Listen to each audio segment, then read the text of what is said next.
right, people. So today is Sunday, July 13th, and this is the last commission dio I think I'm gonna take on for the rest of this summer, which would be just the rest of this month and all of August. Mainly because of my job. Next weekend I'm one of the coordinators of this huge outdoor festival. If anybody's in Boston, y'all want to check out some salsa music, come down to the South End in Boston, July 18th, 19th, and 20th. That's the quick plug-in for my job. But and then the week after that, I'm going away, and then the weekend after that, I think I don't do much, but the weekend after that, I'm going camping anyway, man. I just decided that this is going to be the last one. So somebody had hit me up last week as I was wrapping up another one that I'm almost done with, and said, hey, listen, I'm interested in, my birthday's coming up. Wifey said, she can give me whatever I want, and I want to grab a dial from you. So he wanted Days of Future Past, Batman type Alleyway. So I'm going to try. I'm not... So, okay, first of all, this is going to be I don't even know. I think it's 18 inches across. I'm sorry, 16 inches across. 16 inches across, 11 inches deep, 12 inches tall. I have not tried. This is a technique that I learned from AJ. The first brick wall / crumbling cement off the brick wall I ever attempted was the first dial I ever attempted, pretty much. And it came out pretty bad. And it was straight from an AJ Frost tutorial. So a year plus later, I'm gonna attempt it, and it's gonna come out better just because I have a better understanding of it. But so what I basically did is this is just a project foam board. I like to use the black stuff. I like to kind of give it that black base color at first. So this is just a good color to start with. So what I did first and foremost is I cut this piece out, and then I traced what the cracks are gonna look like, and then I took it off, and then I was able to do where the brick lines are gonna be. I'm also gonna do that with this piece in that corner, and then I'm gonna put something I've never attempted before, like one of those air conditioning vents, just those vents that you see in alleyways. So that's so I'm really looking forward to trying that out for the first time. And then this is just gonna be all brick with a working door. I'm gonna do the floor a little bit different. Instead of pavement, I'm gonna do some I don't even know what they're called, man. It's kind of the brickwork on the floor, but not the red brick, kind of the cement type brick. So I'm gonna do a little bit something different on the floor. Yeah, so I've started. So these are all the and I'm also going to create a fence to put on. Instead of a wall, I'll just put a fence here. So these are just the tools that I use for this, for this project. This tool was what I used to just cut it up. It was magnetized last night. My red pen is always my blade. This is what I use to kind of beat that up. I use copper wire to wrap the fence around the dowels that become kind of the fence posts. And then I'm going to use this vent, and actually I'm going to cut it in half. It's going to be the smallest vents I've used, but I'm going to put them up a little higher. So the good thing, and because I want to try to finish this diorama in a week. So starting I started last night, magnetized it. I'm here at work, and I will do as much as I can today. Luckily for me, I work some Sundays as a church service. I work at a venue where we rent the space, and we have a church service every Sunday. So the schedule calls for 7:30 to 2:30, but I don't really have, I'll go downstairs every so often to make sure everything's okay, but it's church service. They know what they're doing. They've been here for a year and a half, so I'm able to be in the office and work on this. Started around 8 o'clock this morning, and I'm quickly progressing. I'm about to do the brickwork now, dent in some of the bricks, glue this, work on this little sidewall that's going in the corner there, brick up this side, and start on the floor. So hopefully it is 10:30 or 10:20. Hopefully by the time I get out of here at 2:30, I would have done most of the cutting that I need to do. So when I get home tonight, today I'll be able to give it that base color. But yeah, this is where we're at. Again, I've been trying to eliminate magnets or not use as many. So in this case, there was only one up here and one down here, as opposed to, so that's a total of 4 on this one, as opposed to normally it would be 1, 2, 3, 4, 5, 6. So I eliminated 2 from that, and it's still pretty good. It will come out, it will move a little bit, but when I put that corner wall, it'll be a little tighter. Yeah, so this is where we are at, and this will be segment 1 of this episode. Alright, y'all, peace. Alright, so as I progress along with this dial, I am, well, my goal was to finish by Monday. It is now Thursday, so I'm on good pace to finish this on time. One of the pieces that I should have gotten last Sunday, man, I just got too busy, but I'm gonna put a door here that can open and close. I only buy those doors on Sundays because it's usually 50% off of one item at either Michael's or AC Moore, which are the two art stores here. And again, Hobby Lobby's a real popular one more in the West Coast. So similar stores. So those sales, chop the price of a door that's usually like $21 or $22 to $10 or $11. So gotta wait for this Sunday to grab that door. But in the meantime, finish with the brickwork. I went with a brick floor. Brick floors are actually pretty popular here in the Boston area. There's a lot of sidewalks that are made of brick, and a lot of alleyways that are made of brick. So I've done a brick floor before on that dial that had kind of the archways, but not a complete brick floor. So wanted to do that, make it a little bit different. And again, this is kind of an alleyway, the end of an alleyway. So it's going to kind of be that dead end. Did the fence.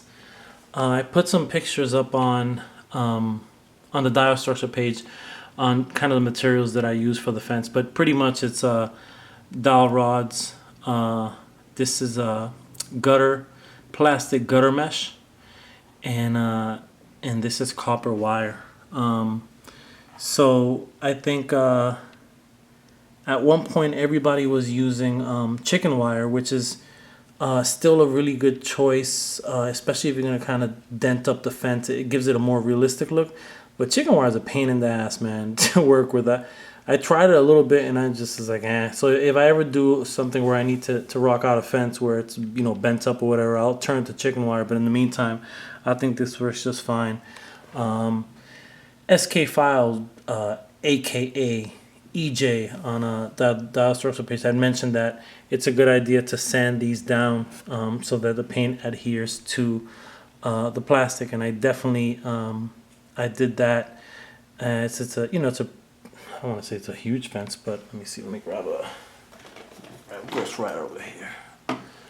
But it is, almost a 6-foot fence. So I wanted to make sure that that paint is going to stick on, as this is a commission, and I always want to make sure that I'm trying to give or that I give the best quality possible. Yeah, man, I really like how this is coming out. I love how this wall came out, man. I had also posted just kind of a shot like this on the dial structure page this morning, actually. And the first time I tried this wall, again, this was something I learned from AJ Frost through a tutorial on his YouTube page. But the first time I tried it, I remember I kind of placed this is just that project foam board. I placed this on the wall, glued it, and then I painted everything in black, and then I did the brick and then the cement. The problem is that it just was sloppy. That's the best way to put it. So by doing it in 2 separate sections, having painted the brick wall first, this separate, and then gluing it at the very end, a lot neater, a lot better. So I'm definitely happy with how that came out. This space here is reserved for an AC duct type of AC heating duct. It's gonna come off the wall about an inch, and that's gonna kind of be the highlight of this this diorama. I'm gonna make sure that that comes out really dope. And again, that door here, a couple posters, and this will be a wrap pretty soon. So yeah, so I'm pretty happy with the progress that I'm making in my work life. This is a really crazy week for me. I'm kind of surprised I took on this. I'm surprised I took on this week, because this is a crazy week for me. I'm one of the organizers for this huge festival that we do for the nonprofit organization that I work for. It's a festival where it's a 3-day thing. It's an outdoor concert, and we get about 3,000 people during the 3-day process. So there's a lot of legwork I have to do on my end to get licenses from the city of Boston to close streets, and temporary food licenses, and stage permits, and a whole bunch of shit. So it's a really hectic week. Today I finally secured all the licenses, so weight off my shoulders. So I've been trying to work on this while I've been preoccupied in my mind to make sure that I'm doing what I need to do for my job. So I'm kind of proud of myself, man. I was able to take on a project, on a diorama project, and still kind of stick to my to my plan of finishing. I usually tell people 10 to 14 days. Started this on Saturday, so it'll be a week in a couple of days, and by Monday I should be done. This should be done. So I just wanted to kind of update you guys on where I am. So the next segment should be the completed dial. All right, y'all. Peace. All right, so I am officially done with this commission. I have a cable from the Marvel Legends Toy Biz for scale. Alright, so let's start with the stats or the specs. This is 16 inches across. It is 11 inches deep. It is 12 inches tall. And then some more specifics or more details. This is molding that I got from this long ass stick that I got from Home Depot. This is a working dollhouse door. You can get this at the art store. The AC Duct is actually just a piece of foam board that I don't know if you can tell, but I actually you can see it. I rounded it at the bottom almost as if it was going into the wall. The strips, somebody asked me about the strips, and I didn't feel like writing down the explanation, so I hope they're watching this video. But what this is actually kind of this foam material, but I had a couple of pieces that had a sticky back, so you just peel the back of it. So what I did is I just cut some thin strips of it, and then unpeeled the back, and then stuck it onto this piece of just foam board, just a piece of this on there. Dented it up to make it look like that aluminum type material, and then I was hoping that the adhesive would be good enough. So I was a little worried because I didn't want it to 2 days later. I did this a few days ago, 3 days ago, something like that, but I didn't want a few days later for them to start popping out. But the paint also helps them kind of stay there, and then the acrylic sealer is kind of the third measure. Just put some vents. I've used these a lot, but I like them. I think it's a good look. You can get some light coming in because it it's kind of, it goes through. And then this is just a piece of foam board like I showed in the beginning of this episode. Yeah, so this is pretty much what we got. Oh, the fence, because I don't think I did anything on the fence. So the fence is removable, and all I did is kind of just made it sharp, and then stabbed it into place. And the foam board is this type of foam board. It just doesn't really. It should be good. I don't think I have to do anything to make it. In other words, it's not going to start leaning over one way or another too much, so it should be all right. And then the fence itself is just this is gutter, plastic gutter mesh. These are wooden dowels, and then what holds them together is copper wiring. So, you know, kind of putting that copper wiring in, spinning it around a bunch of times, and then cutting it. And I am not an expert at the fence, so I know I'm gonna get better at it. This is probably my third or fourth fence, but again, I think at the end of the day, when I'm building these and I'm thinking about what they're being used for, it's either a display or for toy photography. So when you look at it, you know, in pictures and so forth, you're not going to be able to see any of the imperfections that you will if you start studying it.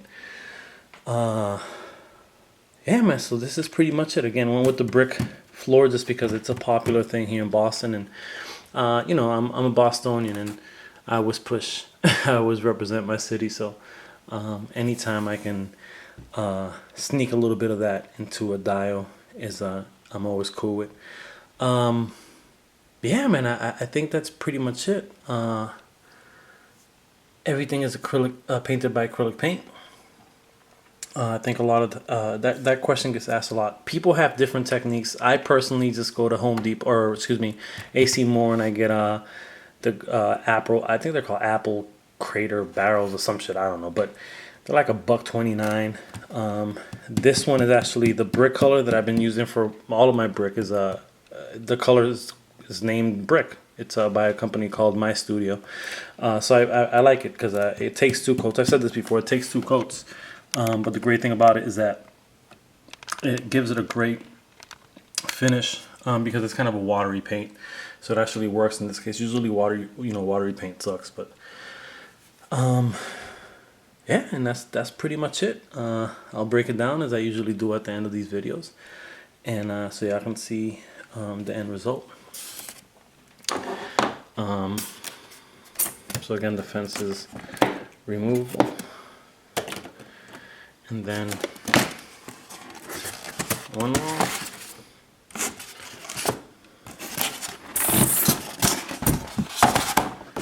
2 walls. Stack the fence up top. Cable who's 6 inches. And yeah, it's about, I don't know, 3 inches thick once it's all together, which makes sense because I never thought of this till now, but yeah, I use 1-inch foam board, so 1, 2, 3 pieces, so you're gonna get the 3 inches. Obviously with this it would be an additional inch, and then there's just the regular specs across. Alright, y'all, so that is it, and I am done. Peace.